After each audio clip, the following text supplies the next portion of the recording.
Today we're going to dive into a really powerful idea, something that can honestly make or break a business, building a strategy that is truly customer-driven. Let's get into it. Sound familiar? You've got a fantastic product, you're putting in the hours, but it feels like you're just shouting into the void, struggling to get noticed. It's a super common feeling, but the answer isn't always to shout louder, it's to think differently. You see, for a long time, the old way of thinking was all about the product. The mantra was kind of, if we just build something amazing, people will show up. But the modern, customer-driven way completely flips that script. It starts with a totally different question. What problem can we solve for them? So what exactly is a customer-driven strategy? Well, to put it simply, it's an approach that puts the customer right at the heart of every single decision you make. From the features you build to the ads you run, it all starts and ends with them. And this right here really gets to the heart of that mindset shift. It's moving away from just trying to make a sale, a short-term transaction, and moving toward building a real, long-term relationship. You stop pushing a product and you start offering a genuine solution. So, how do we actually do that? Well, the good news is there's a pretty clear blueprint for this. It all breaks down into 3 essential, connected steps. Let's walk through them. Okay, so it starts with understanding the customer. Really understanding them.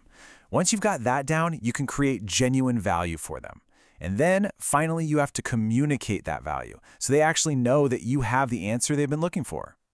Step 1 is the absolute foundation. You can't be customer-driven if you're just guessing what people want. This means you've got to dig in. We're talking market research, sure, but also actively listening to feedback. What are people saying in reviews or on social media? And of course, analyzing the hard data to see what they actually do. Now, when we talk about creating value, it's so much more than just the product itself. Of course, a high-quality product is essential. That's table stakes. But the real value, the thing that makes people loyal, comes from wrapping that product in exceptional service and creating a truly unique brand experience. Just think about Starbucks. It's a perfect example. You're not just buying a latte, right? You're buying access to a comfortable third place that's not your home and not your office. They created value that goes way beyond the coffee bean, and that's a huge reason people keep coming back. And the final step ties it all together. Once you've created this awesome value, you can't be quiet about it. You have to communicate it effectively. This means using targeted ads that actually speak to your customers' problems, having real conversations with them on social media, and rewarding your best customers to keep them coming back.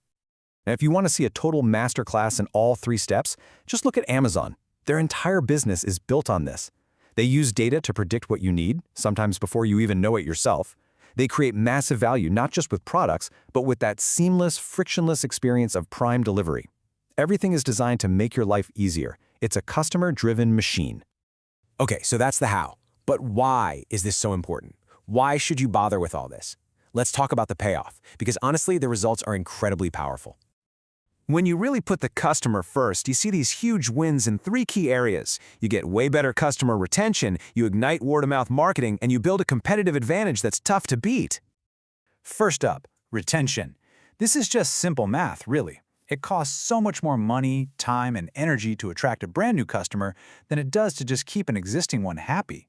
When you focus on their needs, they stick around, and that directly helps your bottom line. Second, and this is my favorite part, your happy customers start doing your marketing for you. They turn into your biggest fans, your evangelists, telling their friends and family all about the great experience they had. That kind of advertising is absolutely priceless. And look, the data on this is just staggering. A big study by Nielsen found that a whopping 92% of us trust recommendations from people we know more than any other form of advertising. 92%. That makes your happy customers your most powerful, most trusted marketing channel, period.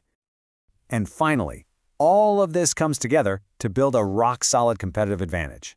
At the end of the day, your competitors can copy your product features. They can copy your pricing.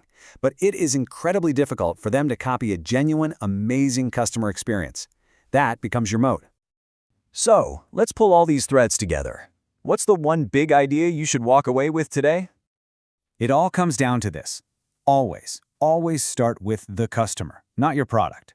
Use data, use feedback, use whatever you can to truly understand their problems. Then, and only then, you build and communicate the value that solves that problem. That's the entire loop. And that leaves us with one final, really important question. It's not about what you want to build anymore. The real question is, now that you have a path to understanding what your customers truly need, what amazing solution are you going to build for them?